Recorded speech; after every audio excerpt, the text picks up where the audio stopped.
In the future world, the Earth has suffered a great disaster. Since then, countless man-eaters have appeared. The protagonist got caught by the monster, and half of his body was eaten. Then, he was modified by a strange doctor, and his consciousness entered his sister's body.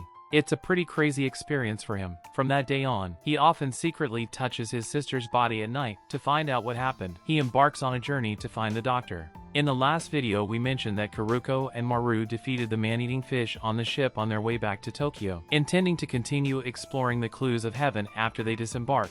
Meanwhile, Tokyo in heaven goes to visit the seriously ill Tereo, who strangely asks Tokyo to escape from heaven, which is very dangerous. At this moment, Tokyo doesn't know what Tereo meant, as he is still immersed in the sadness that Tereo is about to die. Let's put aside Tokyo's story for a moment and take a look at the situation on Karuko and Maru's side. After failing to find heaven, Karuko and Maru rediscover a small town where humans gather, and they plan to continue to search for clues about heaven. As Karuko and Maru are newcomers here, some gangsters want to bring them to their knees through violence. However, Maru's combat effectiveness is so strong that he knocks down several of them alone. After that, Karuko and Maru leave for somewhere further to avoid being retaliated by the gangsters. Being safe, Karuko then asks Maru to recall his past again to see if he has noticed some clues about heaven. Maru was born in the year of the Great Disaster and had been living with many children and some adults. However, when he was 7, the place they lived closed down and some children were taken away by their parents. The remaining children could only follow the older ones to live by collecting scraps. 3 years later, the leader of their group was killed over some sort of turf war, while Maru and the other children were taken in by the murderer. A few more years passed by. A woman named Mikura adopted Maru and taught him how to kill monsters, and it was she who later asked Maru to find heaven. Karuko doesn't get any useful information from Maru's story, so she plans to go out and get a map of the neighborhood to see if she can find something new. When she arrives in town, she discovers that the gangsters who they fought not long ago are looking for Maru. Just then, one of them proposes to stop looking for the kid. Instead, they should focus on the upcoming Ministry of Reconstruction. But other gangsters don't take it seriously, because the news of the imminent arrival of the Ministry of Reconstruction has been spread for a long time. The word Ministry of Reconstruction plunges Karuko into a memory. When Karuko was still Haruki, Robin once told him that since the Great Disaster, an organization had emerged. This organization abducted high-tech talents everywhere, hoping to use this group of talents to rebuild human society and rule the world. Surprisingly, this organization is called the Ministry of Reconstruction, and Karuko never expects there are still rumors about it. At this moment, Karuko has obtained the map and replenished her special pistol. She evades the gangsters and returns, only to find Maru missing. In an instant, many bad memories emerge. Worrying that Maru was eaten by a monster, she gets emotional, shouting Maru's name. Just then, Maru comes over from the next room, with his face blushing. It turns out that Maru was reading some special comics next door to satisfy his physiological needs. Still badly shaken, Karuko asks Maru not to disappear suddenly without telling her. Tears then fall from her eyes. As her family and friends have left her, she is really afraid of losing Maru. Seeing this, Maru quickly steps forward and hugs Karuko, whispering comfort. When Karuko finally calms down, she pulls out the map, which shows a place that has 100% safe water. And in today's world, probably only heaven has 100% safe water. Although the trip may be in vain again, they still decide to go there and take a look.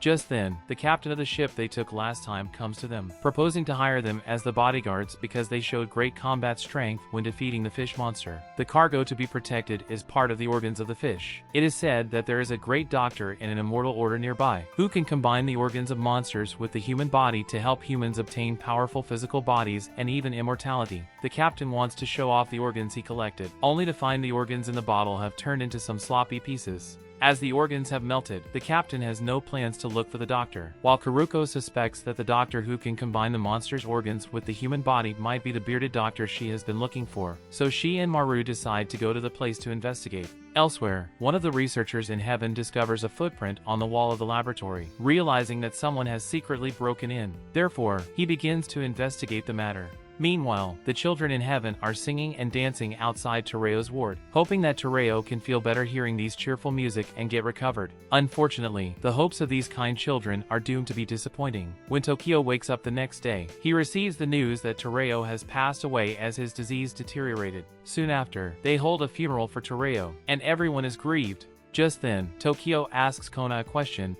Did Azura also die of this disease? Hearing this, Kona suddenly becomes nervous. In his memories, Azura did not die of illness, but chose to end his life himself. But Kona does not tell Tokio the truth, so he replies, maybe yes. When the children are mourning Tereo, the robot Mina tells the principal that the samples have been collected and Tereo's body can be cremated. Hearing this, the principal couldn't help but lament that this is the second deceased among the children. From their conversation, we learn that Tereo died of a strange disease, but Azura ended his life because he could not accept his body. The principal looks a little sad. Although these children are experiments, she brings them up after all. The death of children is the last thing the principal wants to see. She wonders why Tereo would get this strange disease. However, the researcher answers that they have no idea about it since they have already worked hard to make the children immune to various diseases. In other words, every child here can die of disease, which enrages the principal, who angrily orders the researcher to find out the cause before the day of fate. Later, when they cremate Tereo's body, they are shocked to see a strange black bug-like stuff in the ashes. At night, Tokio is vomiting on the toilet. A terrible thought comes to his mind. Could it be that he is also sick?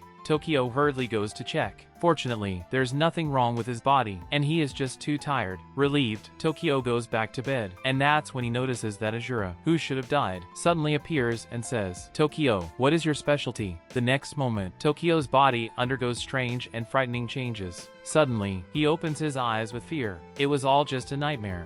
Somewhat terrified, Tokio sneaks out of his room and comes to Kona's room for comfort. The two begin to interact intimately, and it seems that they have secretly become a couple. We can see Tokio's body figure, which actually has very obvious feminine characteristics. At the same time, the researcher has found out through the comparison of footprints that the person who sneaked into the laboratory was Tokio. He just can't figure out how Tokio could avoid the camera. Now, let's take a look at Karuko and Maru's side. They plan to collect some water before going to the Immortal Order, so they store their luggage in a nearby guest house owned by a girl. They then approach the site marked on the map for containing 100% safe water, only to find it is just a flooded underground parking lot, and the water is not clean. Before they could figure out why it is marked as a safe water source, they discover an injured man. The man begs them to save him, saying that there's a monster here, and the next moment, the monster shows up, attacking them. The two quickly run out, while Karuko knocks down a stone pillar with a pistol, crushing the monster's body, followed by Maru unleashing his abilities to kill the monster. However, Maru finds his ability unable to be activated, thus realizing that the beast in front of them is not a monster, but a giant bear. They quickly run up to a high platform to take refuge, where the bear can't reach. They intend to wait for the giant bear to leave, but after a long time, it is still hovering around. If they don't take another move, they'll be trapped here to death. Karuko has to try to see if the pistol can fire a final attack, only to have the battery accidentally drop down. Knowing that her physical quality is inferior to Maru's, she proposes to let Maru touch her body if he can get the battery back. Maru was a bit scared at first, but when he hears this, he immediately rushes down and grabs the battery before the giant bear attacks. Later, with the tacit cooperation of the two, Karuko manages to shoot the bear with the last bullet of the pistol, and the injured man is rescued by the way.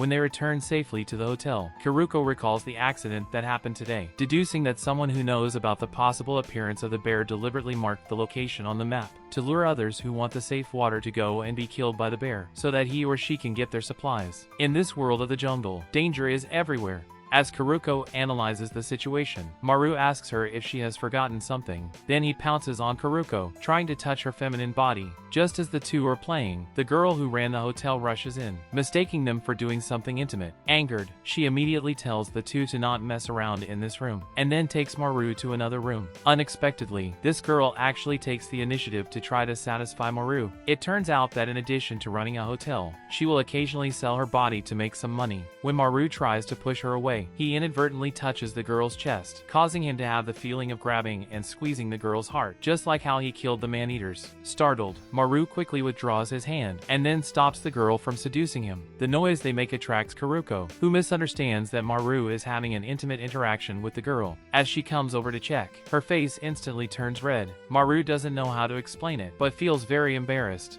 Fortunately, the girl explains it, clearing up the misunderstanding. She then reveals to the two that she is an orphan, and her dream is to run this hotel well, interact intimately with the guests she fancy by the way, slowly make money, and become a hotel tycoon.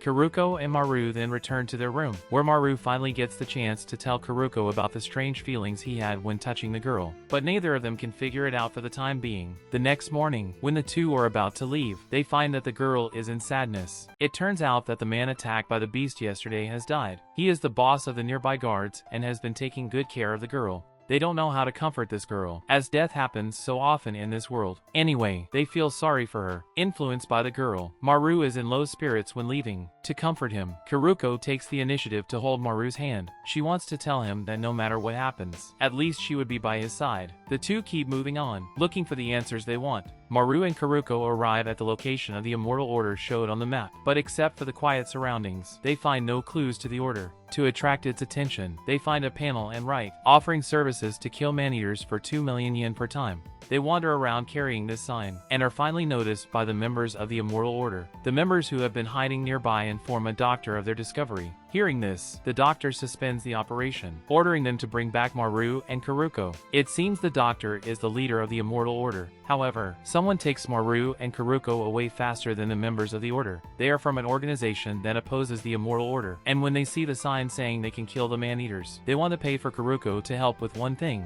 1 year ago, a member of this organization went to seek medical treatment from the doctor of the Immortal Order. However, the doctor directly cut off her leg, which was just slightly injured, and attached a mechanical leg to her. From then on, the organization has considered Immortal Order a bunch of monsters, and that's why they're opposed to it. It is also said that the Immortal Order has been performing horrific treatments until now, often replacing the bodies of the injured with machinery, and they even implant human brains into the body of robots. The member whose leg was replaced witnessed with that a person was equipped with mechanical devices all over her body, and asked her for help in great pain. They believe the Immortal Order's behavior is against human ethics, and they've even heard that in the basement of the building where the Immortal Order headquarters locate, there are man-eaters they raised, which may have been used for human experiments. And they want Maru and Kuruko to help clean up these man-eaters. Learning of it, Kuruko quickly takes out a picture of the bearded doctor and asks them to confirm if this is the same doctor as the Immortal Order's, only to be told that the Immortal Order's doctor was a young man named Usami. Though disappointed, Kuruko still takes on the task, because she doesn't want those monsters to hurt humans. So she and Maru, under the cover of this group, enter into the basement of the building.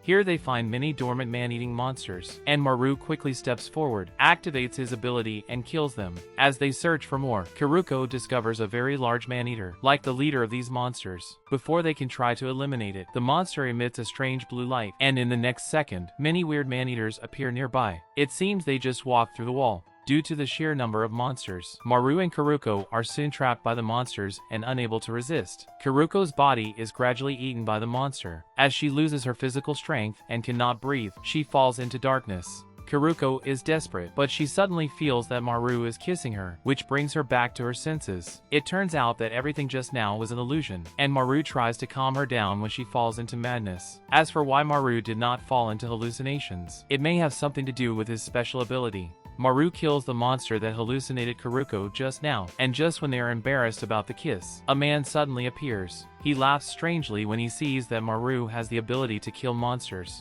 Maru and Kuruko thought they encountered some pervert, only to see the man bow to them, asking them to help kill another monster to save someone. This man turns out to be the young doctor, Usami. Usami takes Maru and Kuruko to his headquarters, where they are surprised to see nothing terrifying unlike what the organization of the Anti-Immortal Order encountered before. Instead, there are a lot of injured humans, who have all undergone Usami's modification, and they have great respect for this doctor. After greeting the patients, Usami takes them to another room, where they see a wound-riddled girl, who can die at any time without the machines, and is unable to speak now. She turns out to be Usami's family, attacked by a man-eater a long time ago. When studying those monsters, Usami has found that if a human was bitten by a man-eating monster, he would be infected with a virus, which would cause the man to become a man-eater if the infected part is not removed in time. What's worse, even if it is removed, sooner or later the virus will onset again. That is to say, once you are bitten by a monster, you will definitely become a monster one day. To avoid the girl from becoming a man-eater in the end, Usami hopes Maru can kill her now, which is also her wish as she wants to die as a human. Hearing this, Kuruko and Maru are shocked. They finally get to know that Usami forcibly amputating people's injured parts is to prevent them from turning into a monster. Although the girl cannot speak, she can present what she wants to say through a tablet next to her. Her last wish is to take another look at the sky.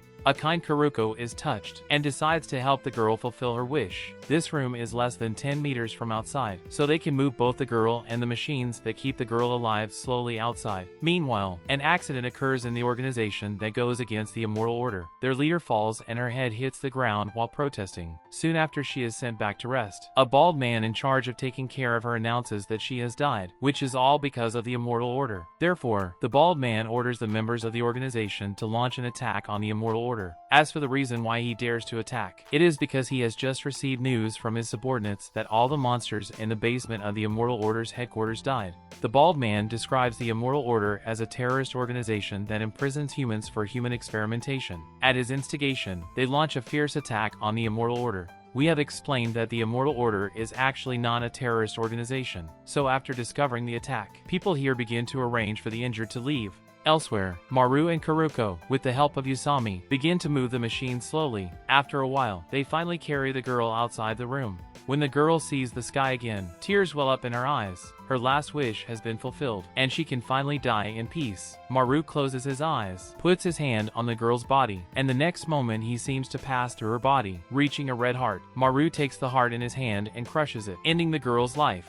Just as everyone is grieved, Kuruko notices some text on the tablet. It was the girl's message to Usami in the last moments of her life. It says, "Thank you for everything you have done for me, and for helping me die as a human being. Thank you for giving me eyes. I love you." Seeing these words, Usami, who has always been calm, begins to cry loudly. The girl finally ended her painful life. But for Usami, he lost his only loved one in this world. Meanwhile, the bald man has led his subordinates to occupy the building, and it turns out that his purpose was not to resist the Immortal Order at all, but to occupy the machines and power generation equipment here. In this way, he can slowly build up his forces and become the king here. However, unbeknownst to him, there is still a man-eater in the basement of this building that has not been killed. As the girl's wish was fulfilled, Usami takes Maru and Kuruko, along with the girl's dead body, to join the people who have escaped from the building. They have known about the attack, and Usami marks a location on the map where there is a village. He asks these people to go and seek refuge there. Usami created the machines in the building to save his loved ones, and one day an injured man broke in by accident. He helped the injured man create a prosthesis, who brought more and more people to him for treatment. Gradually, the scale enlarged.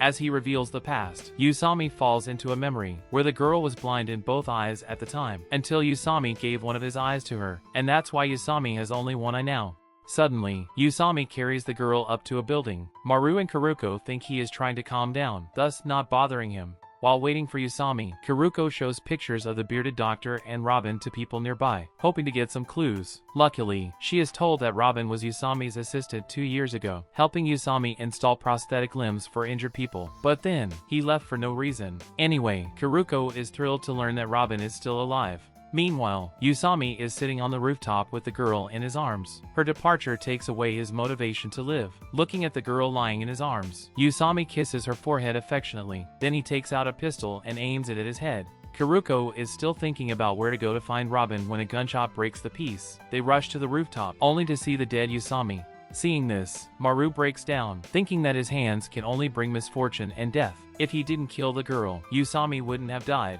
Kuruko comforts Maru gently, telling him that his hands are meant to kill man-eaters to save humans, and not him but the crazy world should be blamed. From Usami's explanation, we can learn that many man-eaters in this world were actually transformed from dead humans. If humans can't find a way to deal with the man-eaters, this world will eventually be occupied by monsters. The ability that Maru has seems to be the only known way to completely kill monsters, and perhaps he will become the last hope for future humanity. So what secret does Maru have? Is this related to the heaven? Well, that's it for today's video. If you like this anime, give this video a like and subscribe to my channel. I'll upload the next part as soon as possible. Bye!